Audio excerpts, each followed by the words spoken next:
Olá, bem-vindos ao Bio Sem Filtro. Eu me chamo Yasmin.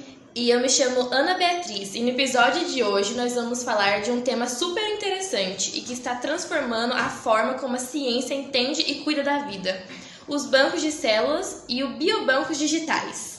Pois é, talvez você nunca tenha parado para pensar nisso, mas essas instituições são fundamentais para pesquisas genéticas, reprodução assistida e até para medicina personalizada.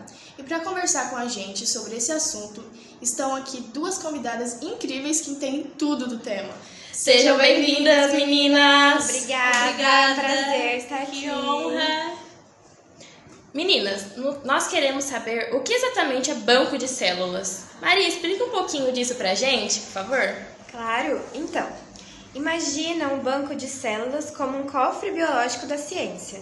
É lá que ficam guardadas células humanas, animais e até vegetais, todas bem conservadas em temperaturas super frias. Esses bancos são fundamentais para pesquisas, estudo de doenças, criação de vacinas e novos tratamentos. No fim das contas, é graças a eles que a ciência consegue avançar e descobrir cada vez mais sobre a nossa saúde. Que legal! E esses bancos são usados em várias áreas, né? Tipo reprodução assistida e até no estudo de doenças genéticas. Ari, como isso funciona? Sim, exatamente. Como, por exemplo, em clínicas de fertilização, os gametas e embriões são guardados nesses bancos. Já em laboratórios, as células elas servem para testar medicamentos ou entender o comportamento de doenças como o câncer. E como funciona a coleta e o armazenamento das células nesses bancos? As células elas são coletadas, analisadas e depois elas são congeladas a temperaturas super baixas, tipo mais ou menos 190 graus, para ficarem guardadas por anos e usadas em futuros tratamentos. Assim, elas ficam preservadas por anos e prontas para serem usadas em tratamentos ou pesquisas futuras. Agora, se os bancos de células guardam o material físico, existe uma nova geração de biobancos que guardam outros dados? Bora entender isso melhor? Sim, vamos! Sim! Quando falamos em biobancos digitais, não estamos mais falando de tubos e freezers, mas de bancos de dados. Meninas, vocês podem explicar o que são esses biobancos digitais e como eles se diferenciam dos bancos de células tradicionais? Então, os biobancos digitais são tipo a versão moderna dos bancos de células. Enquanto os bancos de células guardam material físico, as células mesmo, em tubos e freezers, os biobancos digitais guardam as informações sobre elas. É como se a ciência tivesse passado do congelador para o computador. Tudo fica armazenado de forma digital, o que deixa o acesso e o compartilhamento de informações muito mais rápido e fácil entre os pesquisadores. Amigas, tem algum exemplo real de biobanco digital? Tem sim o Biobank, que fica lá no Reino Unido e é um dos maiores do mundo. Ele tem dados genéticos e clínicos de mais de 500 mil de pessoas. Essas informações elas costumam ajudar cientistas a estudar doenças como Alzheimer, diabetes e até mesmo o câncer. Nossa, é realmente muito interessante. E que tipo de informações biológicas são armazenadas em um biobanco digital, meninas? Sim, é super interessante mesmo. Nos biobancos digitais, o que é guardado não são as células em si, mas todas as informações biológicas sobre elas. Tipo assim, dados genéticos, informações sobre DNA, resultados de exame, histórico de saúde, idade, sexo, etc. Essas informações ajudam os pesquisadores a entender melhor como a doença se desenvolve, por que elas afetam cada pessoa de um jeito diferente e como criar tratamentos mais específicos para cada caso. É como se fosse um grande arquivo digital da biologia humana, tudo organizado para facilitar as descobertas e o avanço da medicina. Mas junto com essa revolução de dados vem também muitas dúvidas, né? Principalmente sobre a privacidade, consentimento e ética. E estamos falando de armazenar partes do nosso corpo e informações genéticas, únicas. Isso levanta várias questões de éticas, certo, meninas? Sim!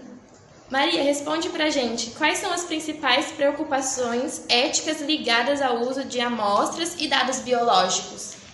Nossa, realmente as questões éticas são muito importantes nesse assunto.